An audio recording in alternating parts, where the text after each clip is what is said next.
Welcome to SVG-TV News for Monday, June 12, 2017. I'm Lafern Fraser with the details. Teachers and students across the country are in high spirits today, celebrating their achievements at the Caribbean Primary Exit Assessment or CPEA examinations.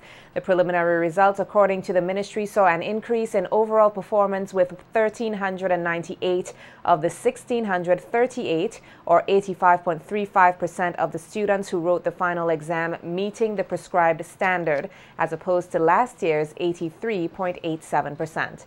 Of the 797 females who sat the exam, 737 or 92.47% passed, while 661 of the 841 or 78.6% of the males obtaining the required standard, with 47 schools recording a pass rate in excess of 80%.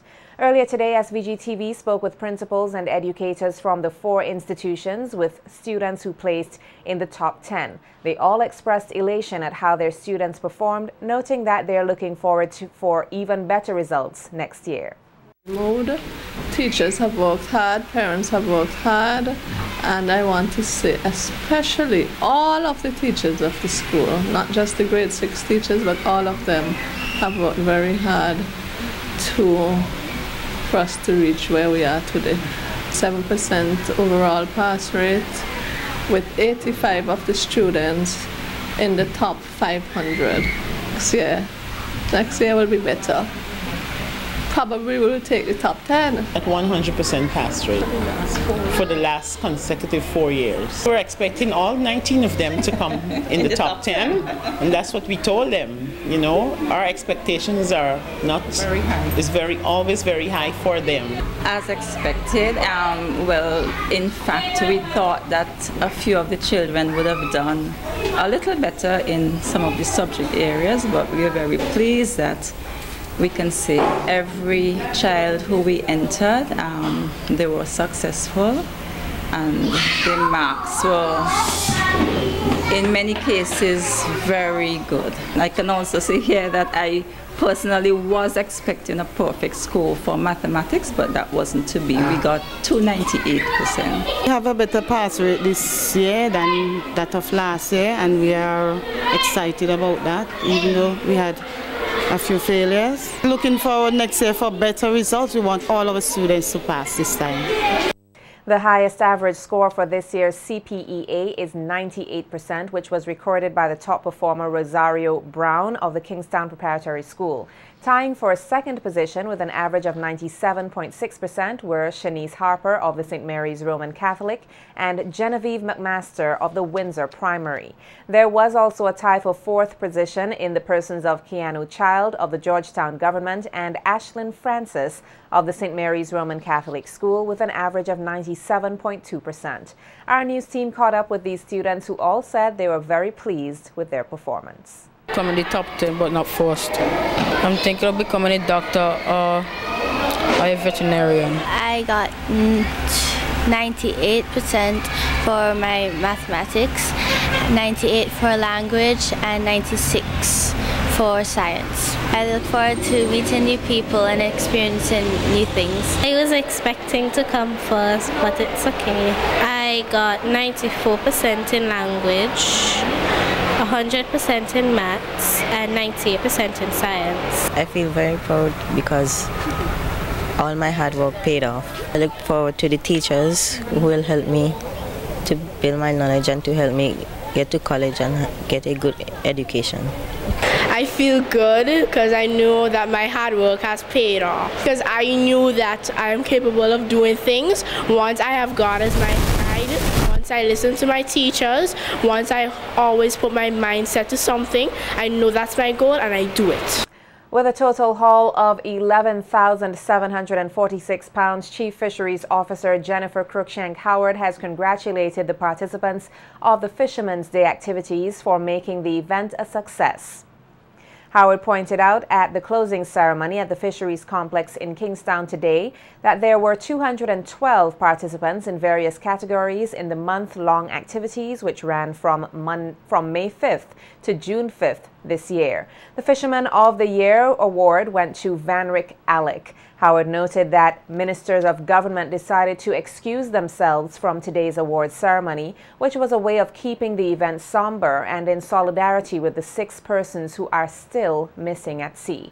She said that despite the solemn feeling, the Fisheries Department was pleased that there were 55 boats that took part in the activities and 24 returned with netted catches last Monday. In outlining the various categories, the Chief Fisheries Officer pointed out that the average fish landed was 185 pounds. And those fishing competitions were for the female, the junior, the rowboat, the beach seine, as well as the main competition on Fisherman's Day.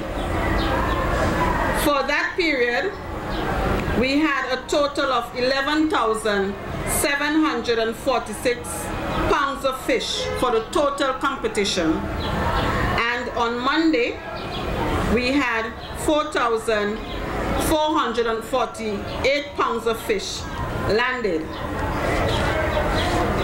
For this year, we had 212 persons participated on the day. A number of 55 boats entered the competition and 24 of those boats returned. And we had an average of 185 pounds of fish which were landed. The fisheries chief also outlined some of the activities that had taken place, which included a school's poster competition. She announced that next week, Saturday, there will be a lionfish derby. And these activities included fish day and nights. We had school programs and lectures. We had the fisher folk had health days where they had their checkups, their health checkups. We have planned a lionfish derby for next Saturday. We had a beach splash and church service.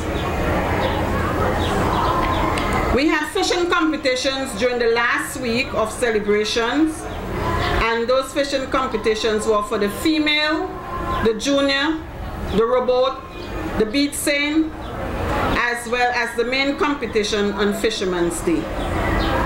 Efforts continue here to aid in the development of this country's health sector as several persons today participated in an HIV-Syphilis Training rapid testing program. Director of the National HIV/AIDS Unit, Ferosa Roach, stated that the 4-day training is intended to develop local capacity from key populations, which include non-governmental organizations, to equip the participants with the necessary skills to provide support to this country's health sector in achieving the 90-90 target of eliminating HIV by the year 2030 and tuberculosis by the year 2050. Roach stressed on the need for more financial support, as she noted it is one of the unit's challenges in reaching its set goals. End of this workshop, the country team will become certified trainers.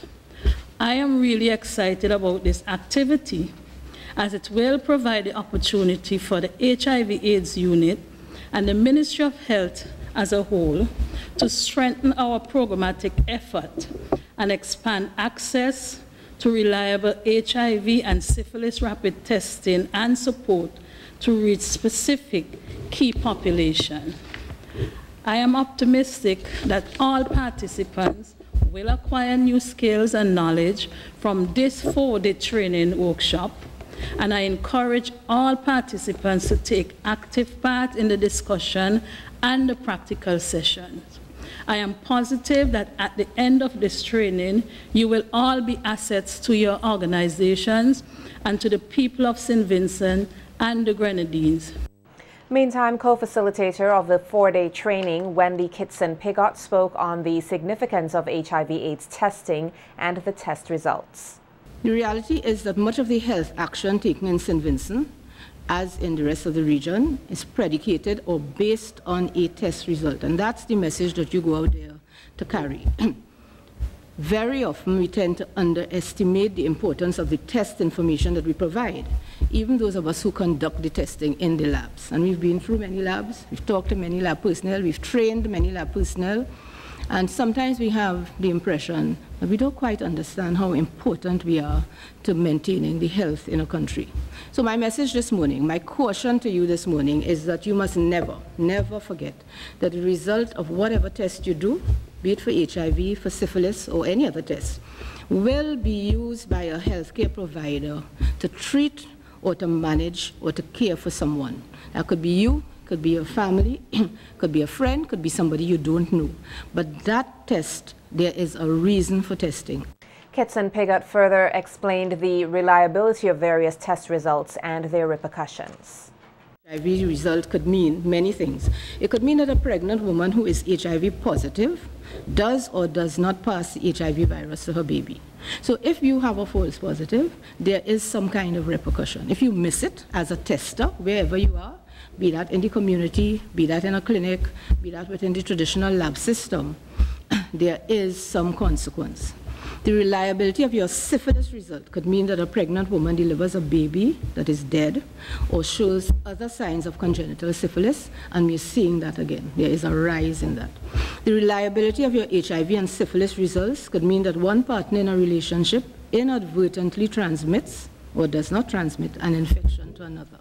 So there is some consequence to what you do. The point is that the reliability of your result matters, okay? And that word reliability is really important. A labor force survey will be conducted here this month by the Statistical Office of the Ministry of Economic Planning, Sustainable Development, Industry, Information and Labor. According to the Agency for Public Information, enumerators are currently in the field conducting the listing exercise within the areas selected to be in the sample. During this phase, the enumerators will count all the buildings, dwellings, households and persons within their designated area. The households which will form part of the sample will then be randomly selected. The public is being advised that the information collected is highly critical to the government of St. Vincent and the Grenadines, as it is integral in providing urgent information to address the unemployment situation, which is of concern to all. The news release said the main purpose of the labor force survey is to measure the size of the economically active population with the view of providing guidance in the formulation and implementation of labor market policies and programs. The success of the labor force survey in accurately capturing employment status depends on the full cooperation of the public, and that the information provided to the Statistical Office is strictly confidential and would only be disseminated at the aggregate level. Persons with the search and rescue mission to locate 6 Vincentian nationals missing at sea suspended. One of the affected family continues to hold on to faith as they believe that their loved one will return home. Speaking with SVG-TV News earlier today, the relatives of Josiane John described her to be a loving, kind-hearted person. Her mother, Jeannie Solomon, said she had spoken to her daughter before she went missing, noting that upon hearing the news, she was taken back to June 2005 when she lost her first daughter. Solomon expressed her hopes that Josiane, affectionately known as Telly, would return home. Her daughter was by the other side, sit down, and on the phone speaking, and if she crying, I said, Crystal, what are you crying for? He say, she no answer up to now. Her son say, you know, he then can't find Telly. I said, a joke you make? He said, yes, then can't find Telly. I start to cry, and after I start to cry, other people come around and assist me and say, well, they hear the news still. I must keep the faith. But I am holding the faith that she will become someday. I can't say she can, but I keep the faith still. And she was really loving. And like if she coming up now, you go call, tell she does, we say me coming up. But second boy saying that, this a year now I see my mother, you know. And I can't believe that I graduate and I can't see her. So I tell her, no, I will see her. So I can say, keep it faith that I will see her someday. And if any person meet me and tell them anything, they must tell me that I must keep it faith. Yeah. Don't tell my sympathy because I just feel real hurt, yeah. Pointing out that she had a close connection with Josiane's sister, Jose Roberts, said she has not been able to function properly since she heard the news about the missing vessel. She added that no matter the outcome, she will continue to be a guardian for her nieces and nephews, as her sister would have wanted her to be. 3 sisters, 1 dumb, and the other 2. First one gone, and now Josiane. I am very, very unhappy right now. Can't even eat. Sometimes I can't even sleep. It's like my sister is there. Anytime she's here, it's Josie. The last time she came up from Mustique, she called me before she come and tell me, Josie, we're going to all to South and thing, and come to help me. That is, well, the Monday I go back in town, I see she and I never see she again. My sister Josiane, wherever you are, I will be there for your kids, no matter what. Josiane's stepfather, Sidney Ash, noted that he too remains hopeful and is staying strong for the other family members. A loving step to me. I mean, she treats me as a father. I showed, I treat her as a daughter.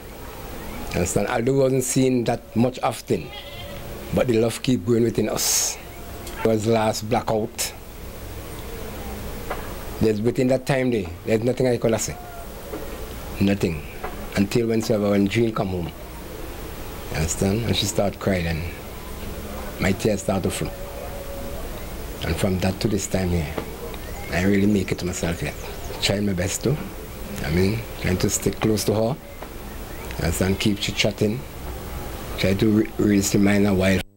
Opposition leader Dr. Godwin Friday is sounding the need to re-evaluate the search and rescue mission approach in this country. On radio recently, Dr. Friday emphasized the importance of having adequate equipment for the Coast Guard to carry out its duties. We have to try and be as safe as we can, but things happen, accidents happen, people go adrift. It's anywhere we are, but we need to be able to do better in our search and rescue. You know, there was a time when we used to have in our Coast Guard, they had 2 larger vessels in the Captain Malzak and George McIntosh, and you know, these could go out for a longer period of time. They were mothballed, scrapped during this administration, I believe, and there's been no real replacement for those larger vessels, and the ones that we have now, to my mind, they're not adequate for the task.